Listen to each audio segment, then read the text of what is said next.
Welcome back to 10 Foot Customs, and on this episode we are finally going to try to button up all of the little odds and ends that are left with the cooling system and the heating system. We're going to put in this new thermostat housing.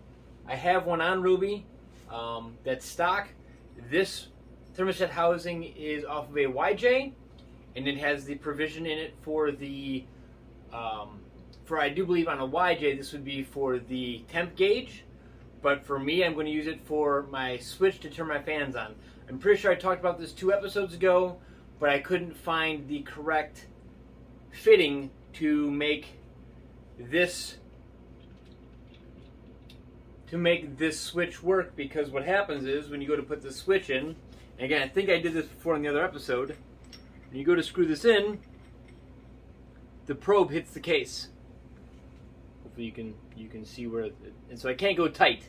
I can't make it tight enough to make it seal. So what I found is this online. This will screw into that same spot, and then this will screw in to there, and when done, hopefully this will still protrude a little bit into my coolant reservoir, or the coolant channel here to turn the switch, to turn the fans on. Now, what I did find out about this, what I have to do, because of course it's not just as easy as put this in. This part of the probe or switch is bigger than this hole. So what I have to do is drill this out a hair bit bigger so this will slide down inside. And if I can get this to go in halfway, it's going to be real close to getting coolant up into here and causing the switch to turn on, is the hope anyway. If that doesn't work, I'll figure out something else. I'll use one of the radiator probes like I talked about earlier. So yeah, that's part of what we're going to be doing today, is trying to get this in with this switch and put a thermostat into it so that that part of the cooling system is complete. And then the other plan is to run the hoses for the heater core. I've got brand new hose in the cabinet, and I've got a couple of should have the clamps for it, I do believe, and we will run brand new heater hose. Last week at this time, so this is Friday night, so last week at this time, just like most of the upper part of the United States, this time last Friday it was very cold. It was in the negatives. I think during the day it was like -2, and at night it was dropping like -9. And so because of that, I got Ruby into the garage so that, you know, I figured weather was going to set in and winter would be here, and that would be the end of it, and at least it would keep me, I could turn the heater on and have some heat in here to work. Well, just like it is here in Ohio, and I think a lot of other places right now, today was 60 some degrees.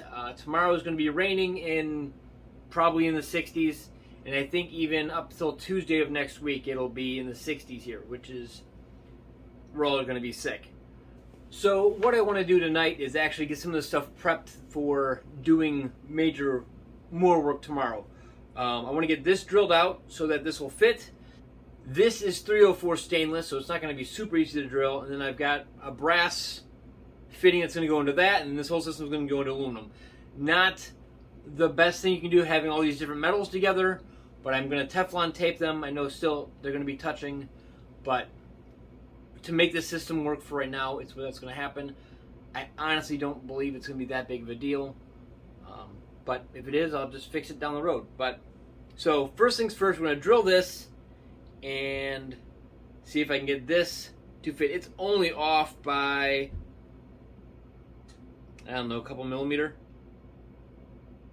maybe an eighth. Not an eighth of a millimeter, but an eighth of an inch maybe. So I will find a drill bit that fits this, and we'll drill it out. So I'll be right back with you when that's done. What was for you like that was actually an embarrassingly long time to drill a hole that's maybe maybe a 1/4 inch deep in this stainless, and I think I burned out 2 drill bits doing it. And I was using oil, and they were brand new drill bits. Again, Harbor Freight drill bits, but they were brand new. I believe they are now dead. But I think I've got enough of that clearanced out that this threads in, and it's stopping on the threads. Once I put some Teflon tape around it, it should actually give it a little bit less. And hopefully that will then, water will get up in there and get to the sensor, is the hope anyway. I think we're good. So I'm going to put some Teflon tape on it.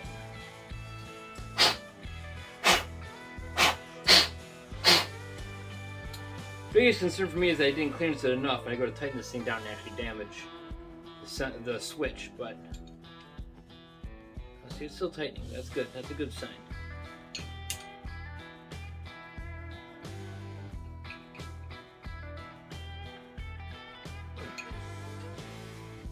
Hopefully that is tight enough that that Teflon will seal. If not, I just have to pull it back out again and do it again. Not the end of the world. Teflon now on the adapter.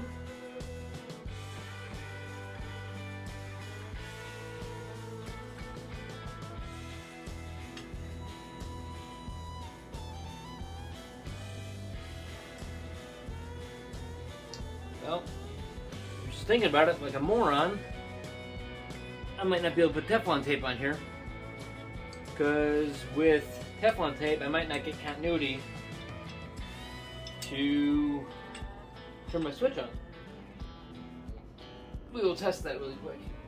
Hopefully the thread's cut deep enough and there is touching between all these things. There should be, but not necessarily. Let me find my multimeter and I will do a continuity test. As long as this outside casing goes to the aluminum case, then this will go to ground when needed. So let me find the multimeter and check that. I found a multimeter. Not the multimeter that I like. My good one actually beeps. If you touch the two probes, it'll beep to tell you that you've got continuity. I like the ones that are audible like that. But with this one, if I touch them, the ohms reading goes to 0, which means that there's continuity. So let's see what happens. Aluminum case. Zeros. If I touch it up here, you just say open line, which it is.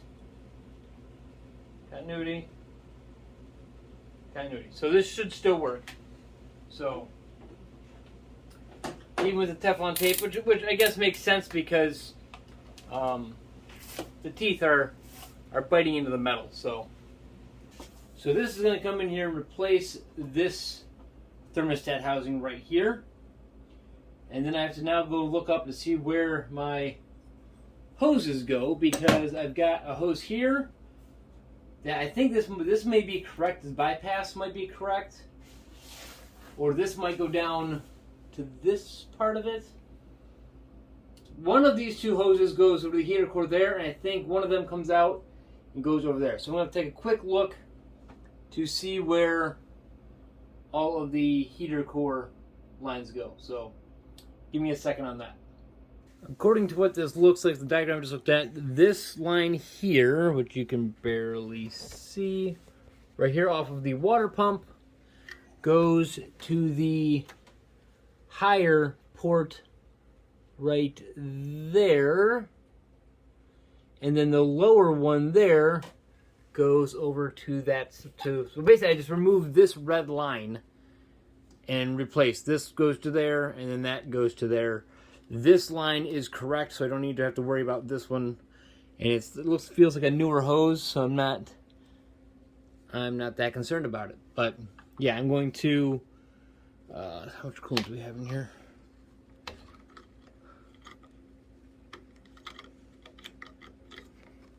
Come on.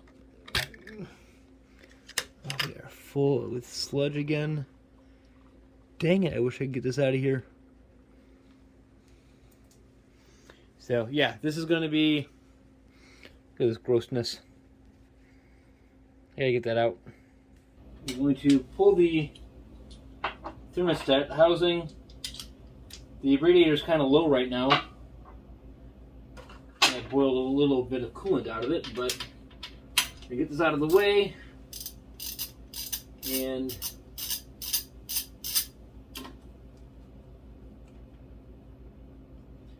see if we can't switch this over really quick without making too much of a mess.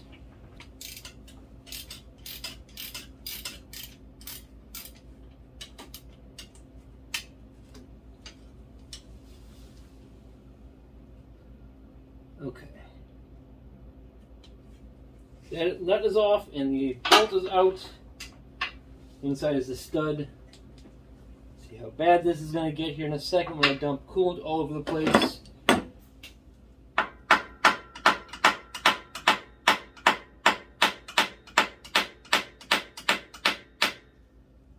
There's our drips. And it's going to leak. Okay. Let's remove what we can here.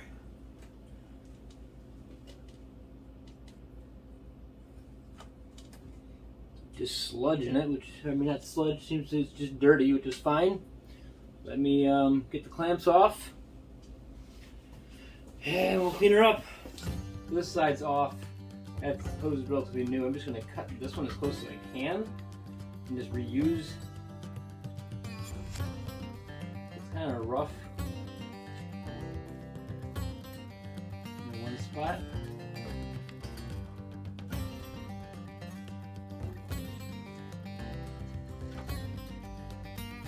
Okay, that's off.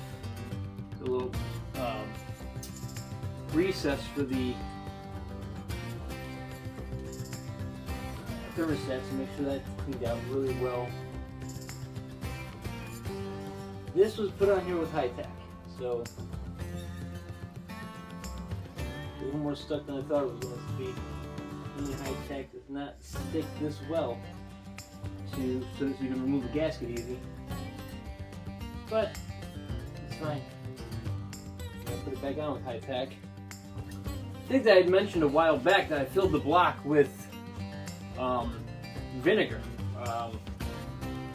Like a 50-50 solution of vinegar and water, and let it sit for quite some time because the inside of my block was just a pile of rust. And I was kind of concerned that it wouldn't get good heat transfer on it. And this is actually the first time I've had it apart to look inside, and I must say I'm not quite sure what it did, but the inside of the block is now black as opposed to being orange. So I'm hoping that it cleaned out. Or, you know, there was a lot of flake rust in there that I no longer see. So maybe it did good. All of the gasket is off. The groove for the thermostat is good.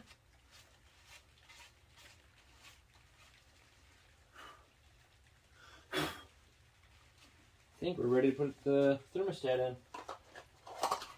I've only had this thermostat for like a year and a half. Yeah, that'll fit just like that. Where, oh, there's this. Yep, that doesn't hit there. Get our gasket.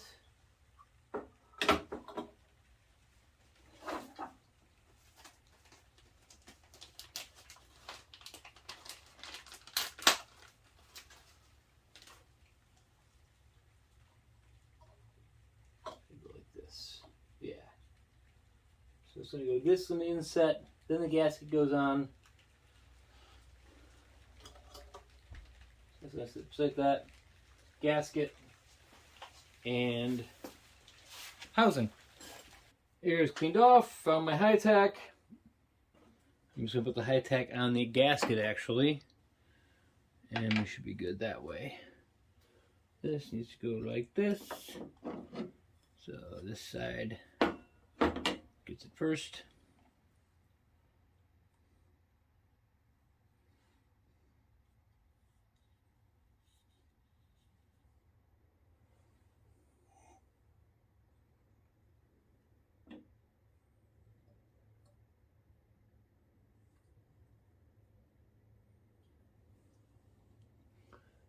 Okay, one side done.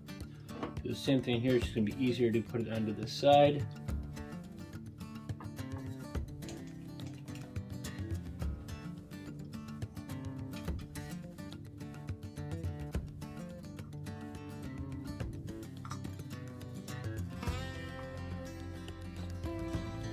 There's that.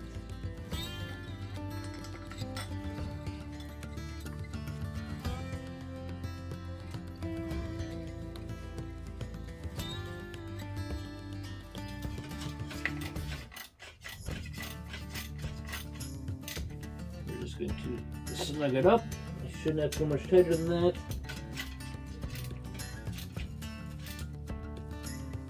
Okay, thermostat's in. This guy here is going to go back down. Like, I actually had it past the nubby, but I think I had it closer to that. Yeah. I do, right there. We'll tighten that back down, and that'll be good. With that being done, I think we will call it a night. Battery on my phone's about dead anyway. And we will come out here tomorrow, finish hooking up the hose. I don't have the clamps for, I thought I had the clamps for the heater core. I don't, so I have to have clamps anyway. So we'll get some new clamps for heater core and the heater core hoses, and we will hook up the fan to the switch. I've got a whole kit to do that, and see if we can finish this up tomorrow. Yeah, I'll see you guys tomorrow. Welcome back. It is the following morning, and I went out and got clamps this morning, and I've got my hose already. So we are going to start plumbing the heater core. Shouldn't be very difficult. It shouldn't take very long to do. So we'll get in there, get this hose out, and run the two new lines, and then possibly run a new one here. I don't know yet if I'm going to do that. I mean, there's plenty of room. I don't think these clamps are the right size. This is going to slow us down. Bypass hose is back on. I cut myself. Cool. Okay, that hose is off. A lot of crud in this cooling system. I really hope we don't burn up my water pump too quick. Let's see what I can do here. Okay, standing on the frame.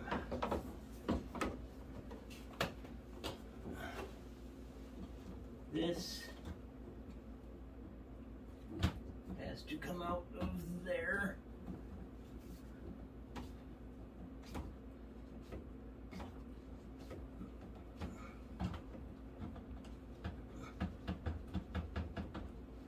Okay, heater goes down there.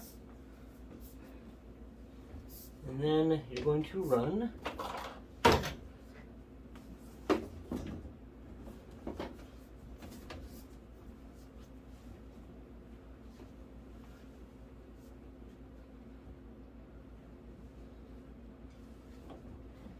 cut it right there, will be fine. The chances of getting this clamp on there are slim to none, but we'll try it. It fits on the hose okay, but once we get it to the bubble of the heater core, I don't think we're going to fit.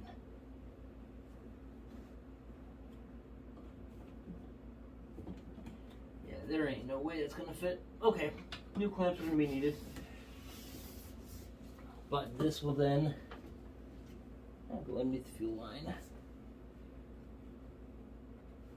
Go under there like that. And that'll be fine. That'll work. Okay, so that's that set off. Let's go look at the other side. The other side of that hose goes right here to the intake manifold.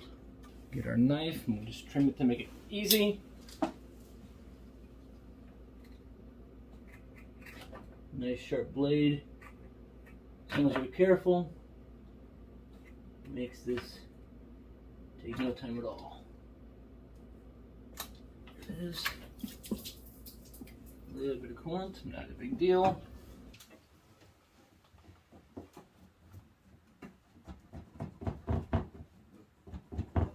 Okay, it's on the heater core. This guy, I do believe, just runs a quick little loop like that. Yeah, just like that. Okay, so I need to go get some more clamps to reclamp this. And that's not so bad. Not so bad at all. I might have to put a covering over this so it doesn't hit and get chewed up by this bolt. Do something just to kind of keep these down and out of the way. Over time, gravity will probably do that, but before I go to the store and get clamps, I want to make sure I don't need anything else. This is the wiring kit for the fans. I think I showed this before, but I have not. You get some pretty basic connectors.